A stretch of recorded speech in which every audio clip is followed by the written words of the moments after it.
നമസ്തേ പ്രിയമുള്ള പ്രേക്ഷകരെ, നാം ഇവിടെ ചർച്ച ചെയ്യുന്നത് ഗൗരവമുള്ള വിഷയം തന്നെയാണ്.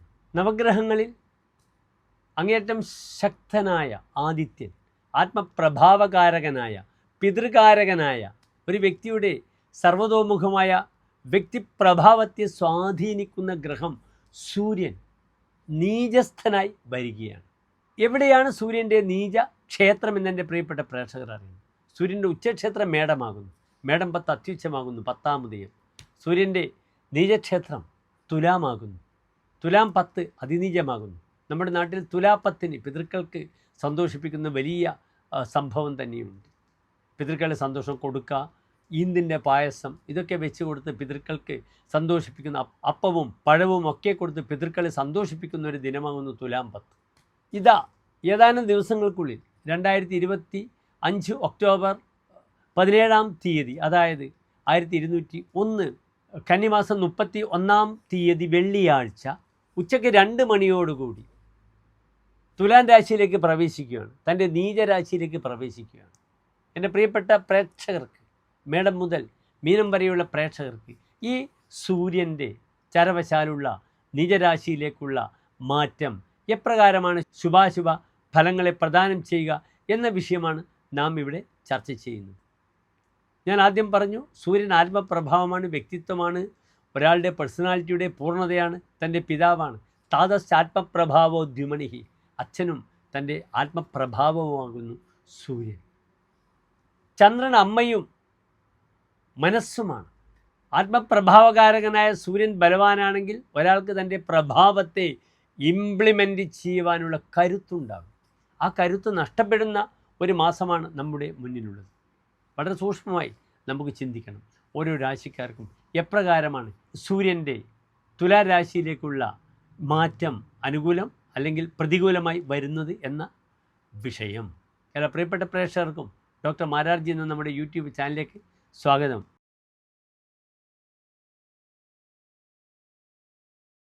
കാർത്തിക നക്ഷത്രത്തിൻ്റെ അവസാനത്തെ 45 നാഴിക, രോഹിണി മകേരം നക്ഷത്രത്തിൻ്റെ ആദ്യത്തെ 30 നാഴിക വരുന്ന 2 നക്ഷത്ര സമൂഹം. ഇവിടെ ഇടവൻ രാശിക്കാർക്ക് സൂര്യൻ നിൽക്കുന്നത് 6-ാം ഭാവത്തിലാണ്. തുലാം ഇടവൻ രാശിയെ സംബന്ധിച്ചോളം തൻ്റെ 6-ാം ഭാവമാണ്. അവിടെ സൂര്യൻ നീചസ്ഥായി നിൽക്കുന്നു. അതിനുമപ്പുറം ശ്രദ്ധിക്കേണ്ടുന്നൊരു വിഷയം, സൂര്യൻ 4-ാം ഭാവാധിപനാണ്. Owner of the 4th house, ചിങ്ങത്തിൻ്റെ അധിപനാണ്, ചിങ്ങൻ രാശിയുടെ അധിപനാണ് നീചസ്ഥനായി നിൽക്കുന്നത്. അതിനാൽ 4-ാം ഭാവവുമായി ബന്ധപ്പെട്ട വിഷയങ്ങൾക്കെല്ലാം തന്നെ വലിയ ബുദ്ധിമുട്ടുകൾ വരും. എന്തൊക്കെയാണ് 4-ാം ഭാവം? മാതാ സുഹൃത്ത് മാതുല ഭാഗിനേയ ക്ഷേത്രം സുഖം വാഹനമാസനഞ്ച. അമ്മാവന്മാർ, മരുമക്കൾ, സുഹൃത്തുക്കൾ, വാഹനം, കൃഷിഭൂമി, തൻ്റെ വീട്. ലാളിത്യം അംഭ ശയനഞ്ച വൃദ്ധിർ പശ്വാധികം ജന്മഗൃഹ ചതുർത്ഥാൽ. നാൽക്കാലികൾ, ജന്മഗൃഹം, ഇതൊക്കെ ചിന്തിക്കേണ്ടുന്ന ഭാവമാണ്. ഇതൊക്കെ ചിന്തിക്കേണ്ടുന്ന ഗ്രഹമാണ് നീചസ്ഥനായി നിൽക്കുന്നത്. അതിനാൽ മേൽപ്പറഞ്ഞ വിഷയങ്ങൾക്കെല്ലാം തന്നെ ബുദ്ധിമുട്ട് വരും. സൂര്യൻ പിതൃകാരകനാണ്. സൂര്യൻ ചന്ദ്രൻ 6-ാം ഭാവത്തിൽ വരുമ്പോൾ അന്മശത്രുവാകും, അമ്മേനെ ശുശ്രൂഷിക്കാൻ കഴിയില്ല. ഇവിടെ സൂര്യൻ 6-ാം ഭാവത്തിൽ വരുമ്പോൾ പിതാവ് ശത്രുവാകുക. അപ്രകാരം മാതാവ് 4-ാം ഭാവം അമ്മയാണ്. പൂർവികമായ സ്വത്ത് വിഷയത്തിൽ ബുദ്ധിമുട്ടുകൾ വരിക, പരസ്പരം തർക്കങ്ങൾ ഉണ്ടാവുക, സഹോദര ഗുണം വളരെ കുറയുക, മരുമക്കൾ അനന്തരവന്മാരുമായി ബന്ധപ്പെടുന്ന തർക്കങ്ങൾ ഉണ്ടാവുക, അമ്മാവന്മാരുമായി ക്ലേശങ്ങൾ ഉണ്ടാവുക. പലപ്പോഴും ഇവരുടെയൊക്കെ ആരോഗ്യ വിഷയത്തിൽ വളരെയധികം ബുദ്ധിമുട്ടുകൾ വരും. പിന്നീട് ശാരീരികമായി വളരെയധികം ദുഃഖങ്ങൾ, ദുരിതങ്ങൾ വരും. 6-ാം ഭാവം രോഗസ്ഥാനമാണ്. ആ ഗ്രഹം സൂര്യനും ചൊവ്വയോടും കൂടെ ബുധനോടും കൂടെ നിൽക്കുന്നത് സൂര്യൻ 12-ാം ഭാവത്തിലേക്ക് നോക്കുന്നു. വളരെയധികം ശാരീരികമായി പാദങ്ങൾക്കുണ്ടാകുന്ന വൈകല്യങ്ങൾ, വീഴ്ച, എല്ല് പൊട്ടുക, അസ്ഥിസംബന്ധമായ ബുദ്ധിമുട്ടുകൾ, നടുവേദന, ഇതൊക്കെ സംഭവിക്കും. വയറിന് താഴെയുള്ള ഭാഗത്ത് ബുദ്ധിമുട്ടുകൾ, സർജറിയൊക്കെ വരാം. പ്രോസ്റ്റേറ്റിനെ വളരെയധികം ശ്രദ്ധിക്കണം. ഇടവൻ രാശിക്കാർക്ക് ചൊവ്വ 7-ാം ഭാവാധിപനാണ്. ആ ചൊവ്വയാണ് സൂര്യനോട് കൂടെ വരുന്നത്. അതിനാൽ പുരുഷന് പ്രോസ്റ്റേറ്റ് ഗ്ലാൻസിൻ്റെ ബുദ്ധിമുട്ടുകൾ, സ്ത്രീക്കാണെങ്കിൽ ഫൈബ്രോയിഡുമായി ബന്ധപ്പെടുന്ന ബുദ്ധിമുട്ടുകൾ ഉണ്ടാകുന്ന മാസമാണ് ഈ ഒരു മാസം. വളരെ ശ്രദ്ധിക്കുക. ബലവാൻ ശത്രു ജിതസ്യ ശത്രുയാതെ എന്നാണ് 6-ൽ സൂര്യൻ വരുമ്പോൾ വരാഹമിഹ രാജൻ പറഞ്ഞിരിക്കുന്നത്. ബലവാനും ശത്രുക്കളെ ജയിക്കുമെന്നാണ് പറഞ്ഞിരിക്കുന്നത്. ഇവിടെ ചമത്കാരി ചിന്താമണിയിൽ പറഞ്ഞിരിക്കുന്ന ഫലവും നിങ്ങൾ ശ്രദ്ധിക്കണം. ഇവിടെ ശത്രുക്കളെ ജയിക്കും, പക്ഷേ ഗ്രഹം വളരെ ദുർബലമാണ്.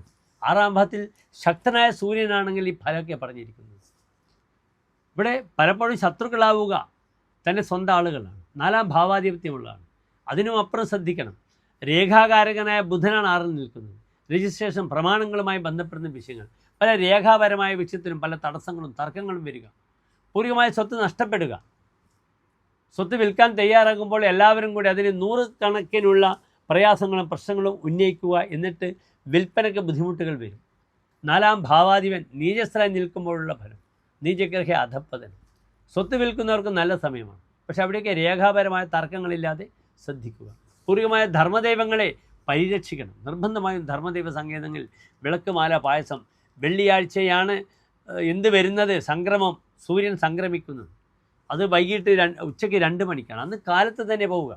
അപ്രകാരത്തിന് പിറ്റേ ദിവസം പോയി അവിടെ ധർമ്മദൈവ സങ്കേതങ്ങളിലേക്ക് വിളക്ക്, എണ്ണ, തിരി ഒക്കെ കത്തിച്ച് അങ്ങേയറ്റം ധർമ്മദൈവങ്ങളെ തൃപ്തരാക്കാൻ ശ്രമിക്കുക. എൻ്റെ പ്രിയപ്പെട്ട പ്രേക്ഷകർ, നിർബന്ധമായും ശിവക്ഷേത്രത്തിൽ കൂവളമാല, ജലധാര വഴിപാടുകൾ ചെയ്യുക. പ്രായമുള്ള അച്ഛൻ്റെയും അമ്മയുടെ പേരിൽ മൃത്യുഞ്ജയ പുഷ്പാഞ്ജലി ചെയ്യുന്ന വളരെ ഗുണമാണ്. 6-ാം ഭാവത്തിൽ സൂര്യൻ വരുമ്പോൾ നല്ല ഫലമാണ് ചമത്കാരി ചിന്താമണിയിൽ പറഞ്ഞിരിക്കുന്നത്. രിപുധ്വംസകത് ഭാസ്കരോ യസ്യ ഷഷ്ഠേ. 6 സൂര്യൻ വരുമ്പോൾ ശത്രുവിനെ നശിപ്പിക്കും. പക്ഷെ അത് സൂര്യൻ ശക്തമായ ക്ഷേത്രങ്ങളിലാണെങ്കിൽ ആ ശത്രു നിഗ്രഹം പൂർണ്ണമായി വരും. ഇവിടെ പലപ്പോഴും അതിന് അങ്ങേയറ്റം ആവേശം കുറവായിരിക്കുമെന്ന് സാരം. കാരണം ഗ്രഹത്തിന് ദുർബലതയാണ്, ബലമില്ല. തനോതിവയം രാജതോ മിത്രതോവ. തൻ്റെ സുഹൃത്തുക്കളും രാജാക്കന്മാരിലൂടെയും തനിക്ക് ധാരാളം ധനനഷ്ടം വരും. വളരെയധികം ശ്രദ്ധിക്കണം. സർക്കാരിൻ്റെ കോപം ഉണ്ടാകും. ഞാൻ നേരത്തെ സൂചിപ്പിച്ചു, രേഖാപരമായ വിഷയത്തിൽ വളരെയധികം ക്ലേശങ്ങൾ വരുമെന്ന് പറഞ്ഞു. അതിനാൽ രേഖ നഷ്ടപ്പെടുക, അന്നന്ന് ചെയ്യേണ്ടുന്ന കാര്യങ്ങൾ ചെയ്യാതെ അവസാനം ഫൈൻ അടിക്കും സർക്കാർ. വളരെ ശ്രദ്ധിക്കണം ആ വിഷയത്തിലേക്ക്. കുലയമാതുരാവ ചതുഷ്പാദയോവ. അമ്മയുടെ കുലത്തിൽ വെച്ച് വാഹനങ്ങൾ കൊണ്ട് അപകടമുണ്ടാക്കാം, നാൽക്കാലികൾ കൊണ്ട് ബുദ്ധിമുട്ടുണ്ടാകും. പ്രയാണേ വിഷാദേ നിഷാദം ലഭ്യത. വഴിയിൽ വെച്ച് ശത്രുക്കളാൽ ആക്രമിക്കപ്പെടും, കാട്ടാളരാൽ. തനിക്ക് പറ്റാത്ത ആളുകളുമായി യുദ്ധം ചെയ്യാൻ നിൽക്കരുത്. തന്നോട് പോരുന്നവരോട് മാത്രമാണ് വാഗ്വാദത്തിനും ഫൈറ്റിങ്ങിനും പോകാൻ പാടുള്ളൂ. അല്ലെങ്കിൽ വളരെയധികം ക്ലേശങ്ങൾ വരും. വഴിയിൽ വെച്ചിട്ട് ആക്രമിക്കപ്പെടുമെന്നാണ്. അതിനാൽ യാത്രയിലൊക്കെ തർക്കങ്ങളില്ലാതെ നോക്കണം. പെട്ടെന്ന് തന്നെ പ്രകോപിതരായ ആളുകളൊക്കെ തന്നെ ആക്രമിക്കുക, തനിക്ക് ബുദ്ധിമുട്ടുകൾ വരിക. അത് വളരെ ശ്രദ്ധിക്കണം. കാരണം ഇടവം നിശാരാശിയാണ്. രാത്രി അപകടങ്ങൾ ഉണ്ടാക്കുക. സ്വതവേ ശാന്തപ്രകൃതരാണ് ഇടവം രാശിക്കാർ. പക്ഷേ ചില ഘട്ടങ്ങളിൽ, ഇങ്ങനെയുള്ള സമയങ്ങളിൽ തൻ്റെ ആത്മനിയന്ത്രണം പോകുമ്പോൾ ആയുധധാരികളെ കൊണ്ട് ബുദ്ധിമുട്ട് വരുന്ന, ശസ്ത്രപാണിനാം, ആയുധം കയ്യിലുള്ള വ്യക്തികളെ വിശ്വസിക്കരുത്. ഇവരെപ്പോഴാണ് പ്രകോപിതരാകുന്നതെന്ന് നമുക്കറിയില്ല. പരിഹാരങ്ങൾ ചെയ്യുക നന്നായിട്ട്. എല്ലാ പ്രിയപ്പെട്ട ഇടവൻ രാശിക്കാർക്ക് ഈ ഒരു മാസം അനുകൂലമായി വരട്ടെ എന്ന് പ്രാർത്ഥിക്കുന്നു. നന്ദി, നമസ്കാരം.